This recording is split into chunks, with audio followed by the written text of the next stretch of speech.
All right, let's admit it. Victorians, they're all back online now. They've been fishing for a couple of weeks, so they're all nice and relaxed. So I thought it was time now that we talked to Steve Duff, a Victorian ABT angler, an ABT sponsor. And Duff, man, welcome from a land of where fishing is legal and everyone's all happy again, I assume. I assume so. I don't know. I haven't even put the boat in since we've been allowed to. So things have just been, I've either had other things on or I've been busy in here. So that's just the way it is. Hopefully this weekend I get out. And so this is your workplace, is it? I see you've got rods in the background there. That looks like an epoxy machine with them all rotating around. Yeah, we're in the workshop. So the drying rack's behind me. I'm literally facing the workbench. And the resolution's pretty good on this. I can see a couple of fly rods there. Looks like a few swim bait rods as well. So you've got a bit of a mix on the go. Yeah, what do we got? There's 3 swim bait rods, 2 fly rods, and an Edition Black 852, same as what you've got. There we go. Awesome, mate. And look, got a couple of duff rods in the quiver, mate. And I only shot a product video that won't come out for a couple of months now, but for a new crankbait the other day where I went to the heavy gear. I used that 7-foot duff rods that I got. I used 6 pounds straight through on it, and it's a beast, mate. I love it for close quarters crabbing. Love it for that close quarters crankbaiting. It's awesome. So, great to know, firstly, that the duff rods, like we know that you put in over and above for us, mate. You've been a great ABT sponsor, but all made in Australia. Nothing made overseas, all made in this workshop right here. Oh, exactly where I'm sitting now. It's where I spend 12 to 16 hours a day.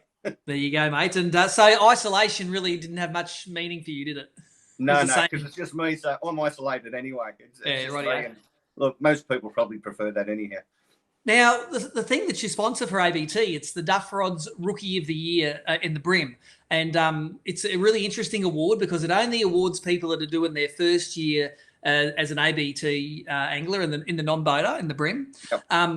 And it's normally awarded to someone that's jumped in the deep end, because to win it, you've got to have, it's the highest angler of the year points winner that isn't a Stewie Walker or someone that's a seasoned veteran. So every year we have someone new and talented and really keen who's given it a real shot winning it. And, the first year it was Brendan. Last year, Trav Ryan. It's guys that have just said, I've got a taste of this and I like it, and they get addicted to it and they run and do it, mate.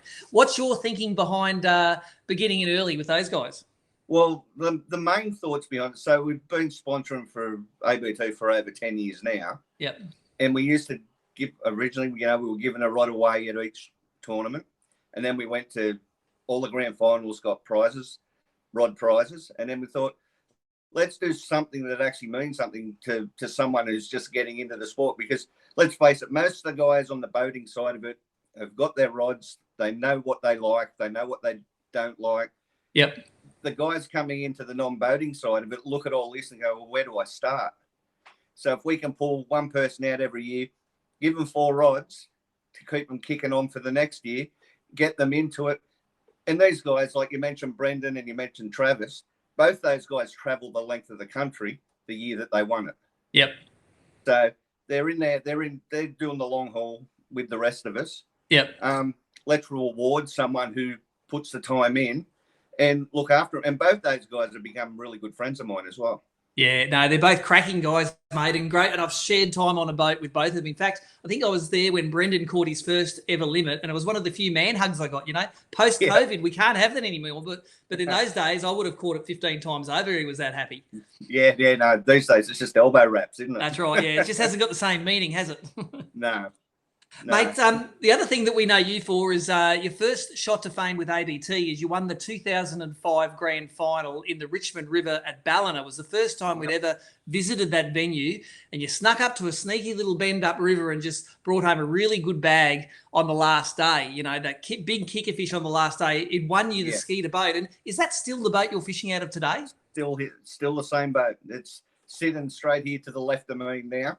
Yep. Outside the workshop. It's where it lives. Look, I had my opportunity to change up boats over the years, but this does everything that I want a boat to do. Normally when I go fishing, it's myself or my young blokes with me. It's easy to manage. The only thing I've done is upgraded the motor on it to more horsepower, and that's it. It's for me, except for a few, the boat's 13 years old. 13 years old now. So it's got a few teeth and wire and problems that I've got to take care of. But apart from that, it's still as good as the day that I bought it home. Yeah, mate, it's a real sponsor's dream. Someone that keeps their boat not just for a few years, but for nearly a decade and a half. That's big kudos to you, mate. And it's obviously got some great memories for you, that boat. Yeah, it has. It has. And the other thing is, when you live down here where I live, and if I've got to travel to Queensland, it doesn't cost me as much pulling that in fuel as it does pulling a 20-footer. So, that's the other side of it too. Good idea, mate. Tell us about I want you to tell us about the kicker fish back in 2005. You caught a fish, I think it was nearly a kilo or maybe just over a kilo there. 880 grams. 880. So, but for that event, that was the real kicker, mate. Take us through that capture. What lure, rod and reel, what sort of cast? Just take us through your mind the time. And then when you landed it, I want to know if you knew that was the fish that was going to win it for you. Yeah. So if you go, if I start with where I was up at, might have to refresh my memory. It's a little island just upstream. Starts with a K or not Pimlico Island. Pimlico, that's it. Yep. So on the right hand side, on the mainland side of that, where it swung around the corner, there was a rock wall, but that rock wall was never in play because it's only about a foot deep, and that sandbank came out and then dropped into a channel. So every day from the start, I'd drive 100 metres straight across the river, and there was a weed bank there about the size of the boat. I'd get a fish off that every morning, and then I was straight up to Pimlico Island, and all I was doing was throwing either plastics or the small Strike Pro pygmies in the green, the JU. I can't remember what it is now, so long ago. But rolling those down the side of the drop over. Yep. And it just, all my fish were coming off there. And as the wind got up, I'd move further out into the wind. So now the wind's blowing the food, I'd move with the wind and sit out further into the wind and just doing the same thing. And it came from there. It was, well, I look back at it now, like inside, I probably could have bought it out, but my wife made a big photo memory sort of thing up. It's got the badge and then a whole heap of photos with everyone who made the shootout for that final day is in there and so forth. And I look at when I look at the scorecard for it now, I have a chuckle to myself every now and again. I won that grand final with just over 6 kilos of fish for 3 days. Yep. That's just an average day out down here. Yeah, that's right. But it's all relative, mate. A 2 kilo bag up our way is a good bag. So it's like catching a 4 kilo bag at Gippsland. So and that kicker fish that I got on the final day, I just caught a soapy due just the cast before it. Yep.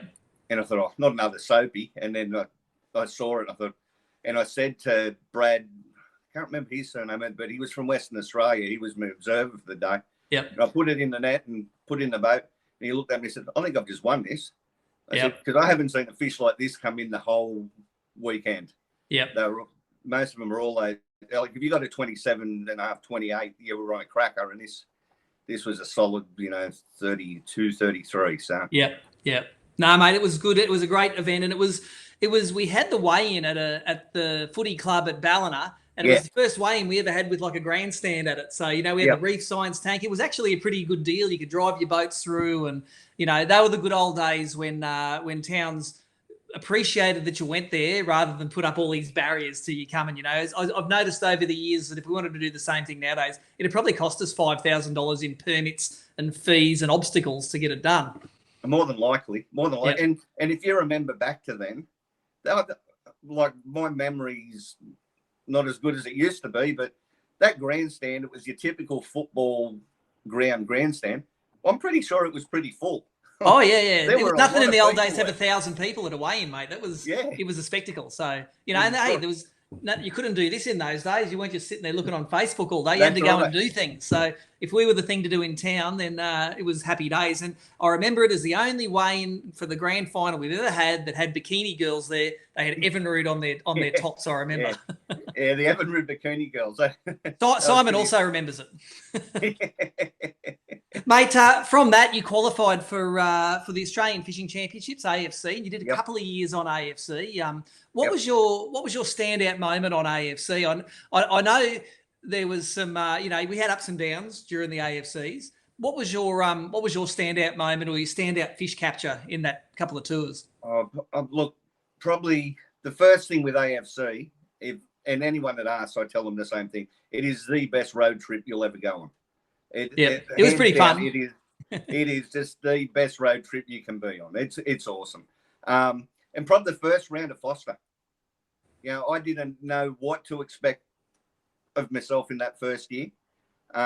That first round at Foster, it settled the nerves. I got my bag and, just, righto, I can actually do this. It was, that was probably the big standout. If there's a downer, it's probably Ben Godfrey putting diesel in the boat. That was that year, was it? That bastard? That was the following year. That was the next year. Yeah. Okay. I did some filming with Ben only a few months ago, and I did mention it to him. I did call him Diesel, and he's like, "Oh, you remember, don't you?" No one else remembers. A little bit hard to forget. Yeah, no, they were stressful times. As I say, we have our ups and our downs, but at the end of the day, that's what insurance is for, and that's what sorts it all out, mate. And I know that this jersey here we're giving away on this episode. It's signed by all of the people, the Scotty Towners, Jason Medcalf, Harry Watson. Look, we got Steve Duff, Duffman right here. So, mate, this is a real collector's item that we're going to be giving away at the end of the show tonight. So, some memories there for you too, I bet. No, it is. Yeah. No, it was, like I say, it's a great, best road trip you can go on, but just the camaraderie around everybody that was there, the fun that we all had. And if anyone thinks it's about going fishing, they're wrong because, it's a TV show. Some days we'd be on the water for 6 hours. Other days we're only out there for 3.5. Yeah. So it was just a great time. And it was a time to me where it was the peak of AFC too. Yeah, look, and all of those episodes from Series 5 and Series 6 that you were on, we're going to make the ones that aren't live. They'll all be live by the end of this show so that any of you guys out there that haven't seen them can go and watch them for free up on the web there and see Duffman in action on the brim side of things. Now, one of the things that's happened this year, and I talked to you about this beforehand, I said, am I allowed to mention this? Because this is a really important message for all ABT anglers, especially ABT anglers that loan and borrow gear. You and Trav, when you're over in WA, like anyone can do anywhere in Australia, swerved to Misaroo and ended up putting a borrowed car and boat on its side on the side of the road, and this is obviously nightmare for anyone who's thousands and thousands of Ks from home. But the man, Greg Cooper, who lent you the rig, was very, very smart. Tell us exactly what he did, which made your life really, really easy after that. Best thing that ever happened in that circumstance was about 4 days before I got over there, Greg rang his insurance company up and put my name on his insurance. Yep. So you're a listed nominated driver. That's right. Yep. So that when you have this incident where you have, damage to the car, damage to the boat, it's obviously you want insurance to cover it, but you don't want it to be an investigation to make sure that, it was all there. If you're a nominated driver, it makes it much, much easier, doesn't it? Well, that's right. It put everyone's mind at ease. The car was a write-off. The boat's been repaired. Yep. I think the boat was a technical write-off, but it got repaired. The car was a total write-off. Yep. But everyone got out. I got airlifted to hospital just for precautionary stuff. It all got covered under the insurance. Yeah. It was all taken care of. We didn't have to worry about anything. I didn't have 6 months of sleepless nights wondering where I was going to find a couple of $100,000 from to sort stuff out. Yeah. And look, that's why we make everyone that's a boater in ABT show us proof of insurance, because no matter who has the accident, at least it's covered with that comprehensive insurance. But borrowing the vehicle, that is a great trap for young players. And just to make sure that there was no, even if nominating you means that you don't have to pay an extra couple of $1,000s worth of excess, it just means that you're in the best position possible going into any recovery situation. Yeah, exactly. So, mate, just quietly, what's it like to swerve your car and roll it over and go, holy shit, this is someone else's? It's not good, is it? It's no. But the shock of it probably set in 15 minutes after it happened. Yep. Up until that point, I was still trapped in the car. That seatbelt locked in and I couldn't get out. And Trev was outside walking around. And it wasn't until I threw the pushed the driver's side door open and actually yelled out, "Get me out of here." And all he could find to cut the seatbelt was a pair of braid scissors, which did the job great. Yep. So I could get out. Now, how good was the ABT community? You fished that tournament, didn't you? Yeah. And did you catch big brim? Yep. Yeah. So at the end of the day, everyone's going, no, your boat might be upside down. We'll get you on the water, and everyone just pulls together to get you on the water. That's what ABT is all about. All it is. It was 6 o'clock on the following morning. Can't remember what day it was now. Yeah. And my phone beeped in the car. It was Porces Moko from Perth. And he said, "I've got the boat on charge. As soon as it's charged, I'm bringing it down to the Blackwood for you to use. I don't want a message or a phone call to say don't bother. I'm coming." Yeah. And he did. You come pick me up to bring me back down. That's right. And he turned up later that day with the boat. Yeah. And it was just, until that point, I was ready to go home. I said, it's time to go. Yeah. But when someone goes to that much effort, you can't just turn around and say, "No, I'm going home." No. Was my head in the tournament? Probably not. But it's better to be fishing than to be thinking about your misery. That's right. That's right. I think as Sean said to you on the phone, get him on the water. Otherwise, you don't know what's going to happen. Yeah, I must admit, I did ring her up and ask permission, saying, "This is my plan for Duff, man. Do you reckon it's all right?" She's like, "Yep, let's get him fishing." And you ended up with big brim for that tournament. I'm sure the check would have gone straight to Paul or Coops or someone, but at the end of the day, mate, it's a big brim badge that you wouldn't have had otherwise, and it kept your head in the right place. Yeah, the check went towards the excess that I had to pay for the car for Coops. So yeah, there you go. It helped out. So mate, so nothing wrong with loaning or borrowing gear. Just make sure that you're all covered. That's exactly what insurance is for, and that's the right way to do it, Duff, man. Really appreciate you taking us through, letting us tell that story, because there's some good lessons there, and there'll be some people thinking, you know what, for 5 minutes work, I don't mind doing that just to make sure me or my mates or whoever's covered that's borrowing the rig.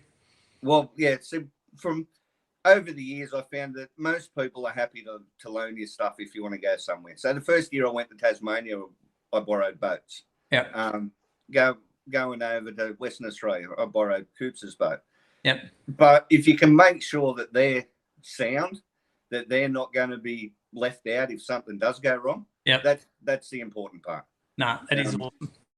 I also think another really cool thing to do when you borrow boats, and I'm the same, I borrowed boats in WA and other places before. I always like to leave a bit of a gift in it. You know, my theory is it would have cost me $1,000 to hire a boat that probably wouldn't be as good as the one that I'm in at the moment. So, you know, if you spend $300 or $400 on a gift for the boat, you know, because the person normally won't take a gift, but I've been known to leave the odd hydro wave in a boat somewhere, or a sounder, or, you know, some sort of accessory for it. Yeah, I did that with Paul. I couldn't leave anything in the car or the boat for Coops, but we've sorted that out since. He ended up getting a rod. Remember, he lost that rod in Tassie that was brand new. There you go. Yeah, that was a thank you for him. But I left an 852 in Paul's boat without telling him, and nice. He didn't find it till the next day, and then I got a phone call. What, you forgot? No, I didn't forget anything. Didn't forget, mate. Awesome, mate. Tell us, just tell us about what's new in Duff Rod's sphere coming up. Like, have you got time now to roll some customs for people, or are you busy as? Like, if people are thinking about a new Duff Rods, should they get on the blower to you? Yeah, get on the blower. Yeah, I'm busy, or you know, I'm not like it is normal times, but I'll have a good week, and then there'll be nothing for. Yeah, the first week we went into lockdown, the phone went crazy. Yeah. The next 2 weeks after that, it was absolutely dead. That was Australia-wide, that? Yeah. Yeah. Last week wasn't a bad week. This week, I haven't had a phone call at all. Wow. So it's just really, really up and down. Yeah. So, yeah, if anyone's after anything, you know, as you can see on the wall behind me, the swim bait rods, and one of the fly rods there is actually a 10-weight little short one that I'm developing at the moment for fishing creeks for cod. Yep. You know, and because it's cod time down here at the moment, we've had our first frosts. The crays are out of the mud on the bottom and walking around, so the big girls are out chasing them. So it's swim bait time down here. That's awesome, mate. And we've had your socials playing down below us here. So you've got your website and your Facebook pages, etc., that everyone goes to. Mate, thank you very much for being a sponsor. Thanks for joining us tonight, and thanks for being a great viewer of ABT Lockdown Live. No, thanks for having me, and I can't wait until we get back to fish somewhere. Yeah, Let's hope it happens soon. Yeah, hope so.